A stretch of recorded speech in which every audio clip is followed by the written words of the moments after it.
Hujambo mtazamaji, kutoka idhaa ya Kiswahili ya Radio China Kimataifa. Hii ni Nuru ya Mashariki tulokuandalia hii leo. Mjumbe wa China atoa wito wa kuchukua hatua za pamoja duniani kupambana na usafirishaji haramu wa binadamu. China yafaulu kuunganisha Shenzhou 22 na kituo cha Tiangong. Ndege za kivita J-15 za China zaimarisha uwezo wa mapambano kupitia mafunzo ya saa 24. Kwa hizi na habari nyinginezo nyingi, jumuika nami Khamis Darush.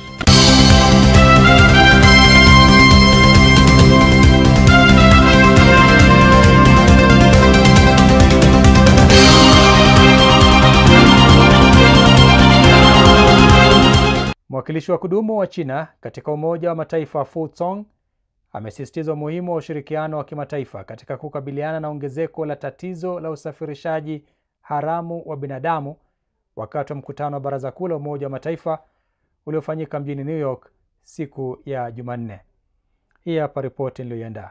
Fu alisema kuwa kwa sasa biashara ya usafirishaji wa watu inazidi kuwa mbaya duniani na uhalifu huo unajulikana kwa ustadi mkubwa, mitandao iliyosheheni ujuzi na kiwango kikubwa cha kimataifa. Alizihimiza nchi za dunia kuanzisha mfumo wa utawala wa kimataifa unaojikita katika mashauriano ya kina, michango ya pamoja na manufaa ya pamoja. Tunapaswa kushikamana na ushirikiano wa kimataifa na kuunga mkono nafasi ya mamlaka ya Umoja wa Mataifa na mpango wa kimataifa wa utekelezaji. Tunahitaji kuimarisha ushirikiano katika kubadilishana taarifa, uzoefu na utekelezaji wa sheria, kusaidia nchi zinazoendelea katika kujenga uwezo na kuimarisha maeneo dhaifu katika mapambano ya kimataifa dhidi ya usafirishaji haramu wa binadamu. Fu alisema China imetoa kipaumbele kikubwa na imepiga hatua muhimu katika kupambana na usafirishaji haramu wa binadamu, akiongeza kuwa imeanzisha sheria maalum na mipango ya utekelezaji na kuanzisha utaratibu maalum kwa ngazi ya baraza la serikali. Chombo cha anga cha China Shenzhou 22 kimefanikiwa kuungana na kituo cha anga cha Tiangong siku ya Jumanne, zaidi ya saa 3 tu baada ya kurushwa. Taarifa hii imetolewa na wakala wa usimamizi wa safari za anga za binadamu wa China. Jacob Goa anaripoti zaidi. Roketi Long March 2 FY22 iliruka saa 6:11 mchana kwa saa za Beijing kutoka kituo cha kurushia satellite cha Jiguan kaskazini magharibi mwa China. Dakika chache baadaye, Shenzhou 22 ilijitenga na roketi na kuingia kwenye mzunguko wake sahihi, hatua iliyothibitisha mafanikio kamili ya urushaji huo. Saa 9:50 alasiri kwa saa za Beijing, Shenzhou 22 iliunganishwa vizuri kwenye lango la mbele la moduli kuu ya Tianhe katika kituo cha anga cha Tiangong. Safari hii haikuwa na wanahanga, lakini chombo kilibeba mizigo muhimu kama chakula cha wanahanga, vifaa vya matibabu, matunda na mboga, pamoja na vifaa vya kutengeneza dirisha lililopasuka la chombo cha Shenzhou 20. Shenzhou 22 pia itatumika kama chombo cha kurejesha wanahanga watatu wa Shenzhou 21 wanaoendelea kufanya kazi kwenye kituo hicho cha angani. Urushaji huo umefanyika baada ya kurejea kwa kuchelewa kwa Shenzhou 20 ambayo timu ya Shenzhou 21 ilirejeshwa Novemba 24. Hapo awali Shenzhou 20 ilicheleweshwa kurejea baada ya kupigwa na takataka za anga, jambo lililosababisha safari yake iliyopangwa kufanyika Novemba 5 kuahirishwa. Kwa sasa wanaanga wa Shenzhou 21 wako salama na wanaendelea na majukumu yao kama kawaida. Jeshi la majini la China limefanya mafunzo makali ya saa 24 kwa kutumia ndege za kivita aina ya J-15, yakilenga kuimarisha uwezo wa mapambano na utayari wa kivita. Mafunzo haya yanahusisha mazoezi ya mchana na usiku, mapambano ya angani na ujazaji wa mafuta hewani. Roland Mutie anaripoti. Jeshi la majini la China limefanya mazoezi ya kuruka mchana na usiku, yakilenga kuongezea uwezo wa jeshi hilo kushinda mapambano.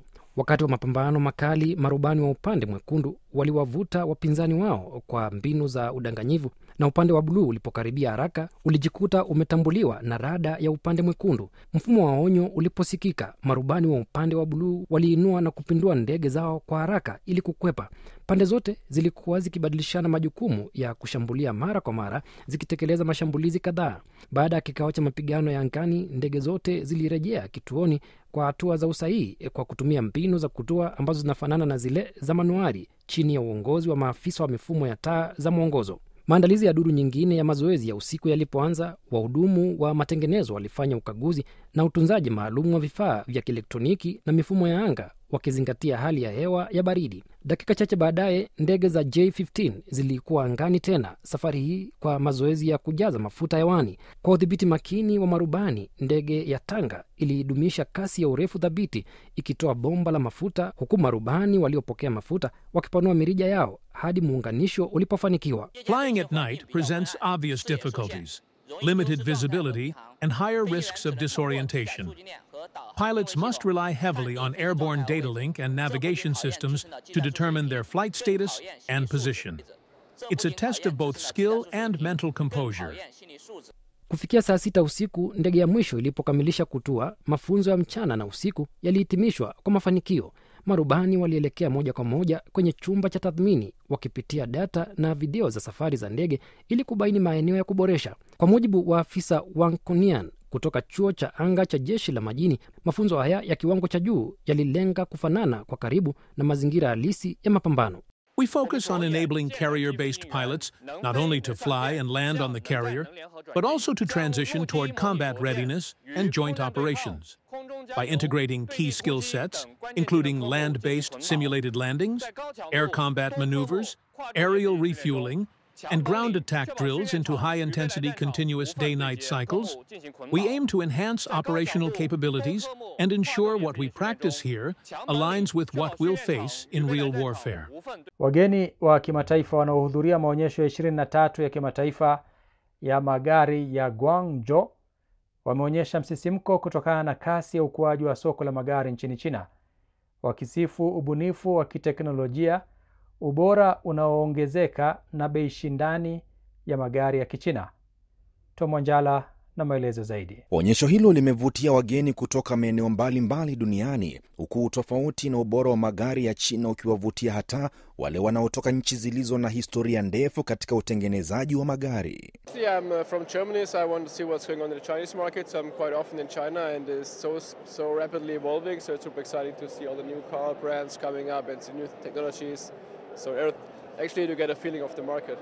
Wengine walieleza kushangazwa na kasi ya maendeleo ya sekta ya magari ya China ndani ya muda mfupi. Yeah, so many new concepts, really nice looking, especially Chinese made.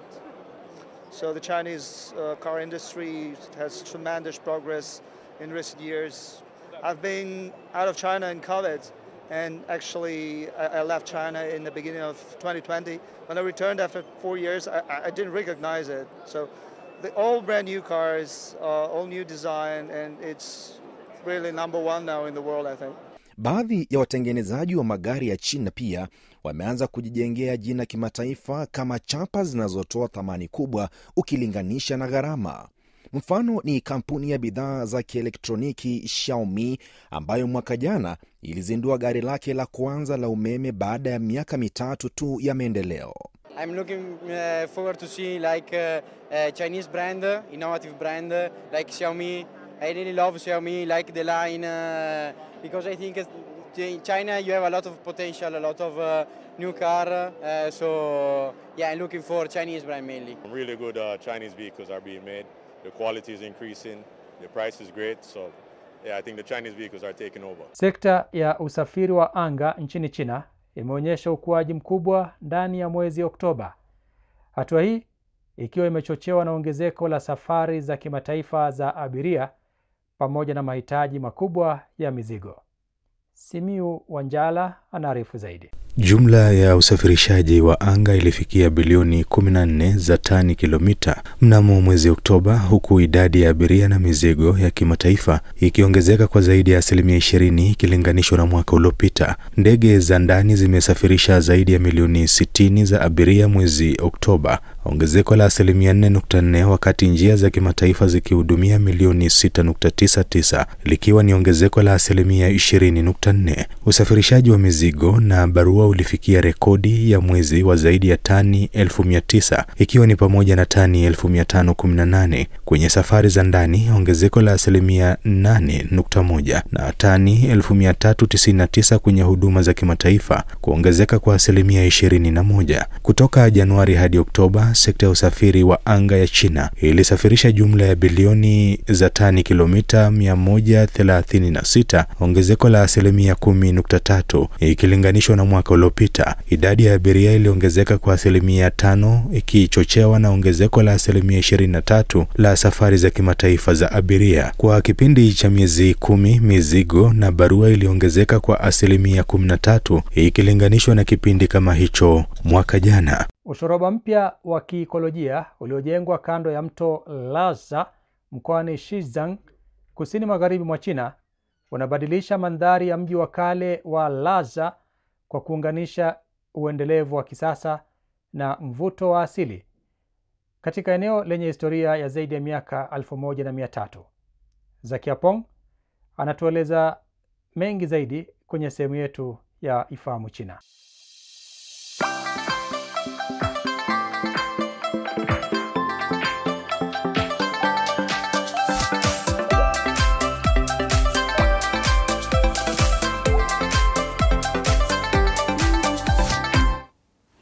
Mambo na karibu katika kipindi cha Ifahamu China. Mimi ni Zakia Peng.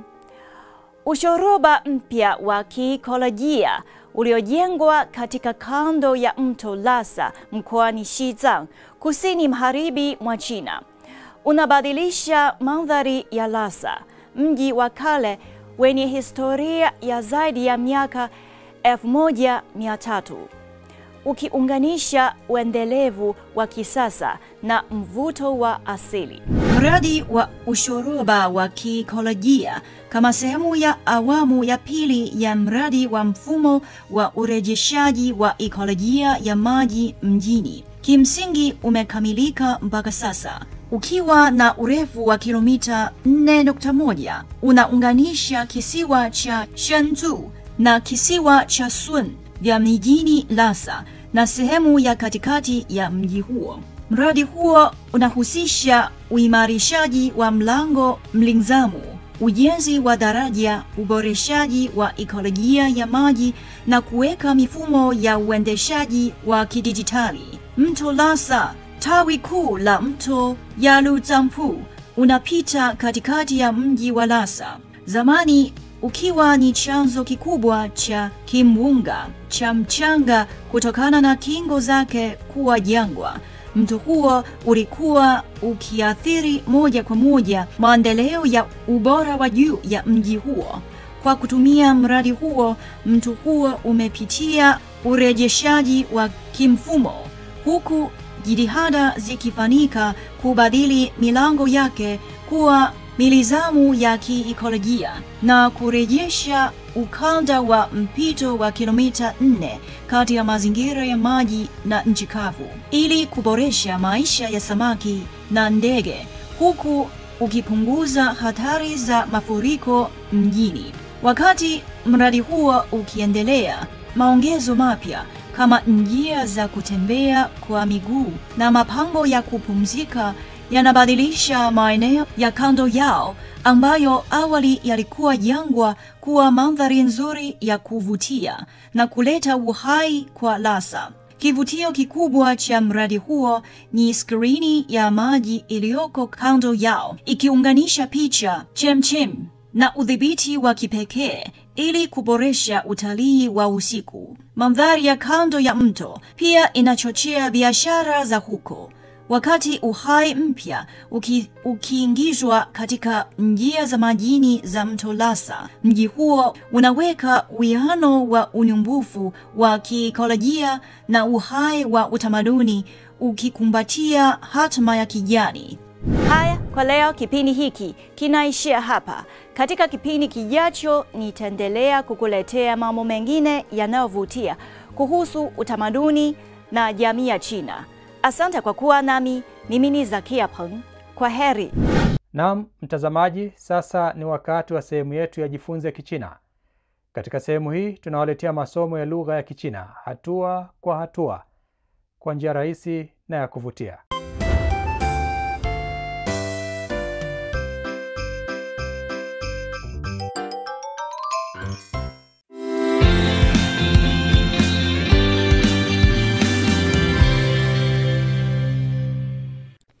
Mambo, karibu katika darasa la Kichina la YCT. Somo la YCT ni mfumo wa mafunzo ya lugha ya Kichina unaowaongoza watoto kujifunza Kichina kwa ufanisi na kuinua kiwango chao cha uelewa wa lugha ya Kichina kwa pande zote. 第3课，他是谁? Sasa tutajifunza maneno mapya. Tafadhali soma baada ya sauti zilizorekodiwa.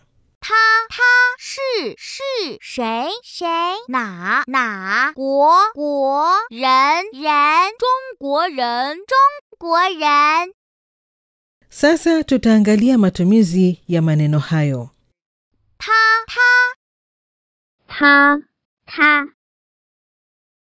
是他是成龙谁他是谁哪他是哪国人国中国人中国人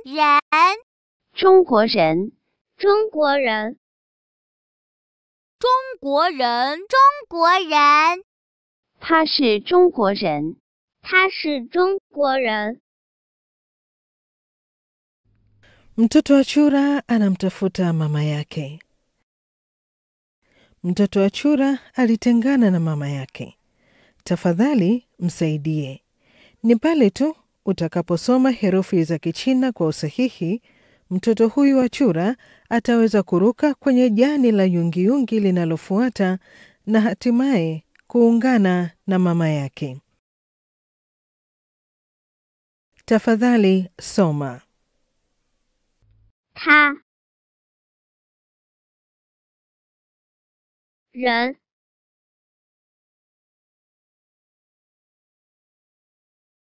国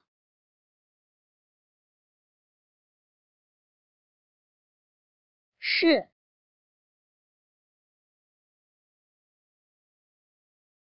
谁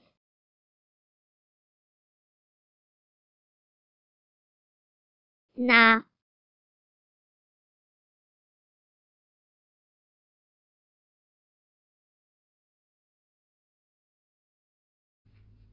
Yeye ni nani?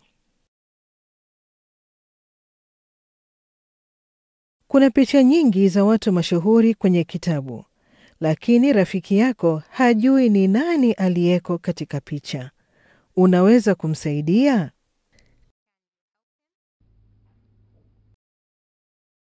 他是谁？他是成龙。他是哪国人？他是中国人。他是谁？他是姚明。他是哪国人？他是中国人。他是谁？他是卓别林。他是哪国人？他是英国人。他是谁？他是章子怡。他是哪国人？他是中国人。Kazi ya nyumbani ya leo ni kusoma maneno mapya. Kesho tutaendelea kucheza michezo ya maneno. Na ni hulka ya kimaumbile kwamba kila kilicho na mwanzo hakikosi kuwa na mwisho wake. Na kufikia hapa, mtazamaji, sina la ziada la kuhitimisha kipindi cha Nuru ya Mashariki kwa siku ya leo. Mimi ni Khamis Darwish. Maasalam. Kwa taarifa zaidi kuhusu China, unaweza kutembelea tovuti ya CRI Kiswahili na marafiki_CN kwenye Facebook. Pia unaweza kupakua app ya Cheche kwenye Google Play na Palm Store.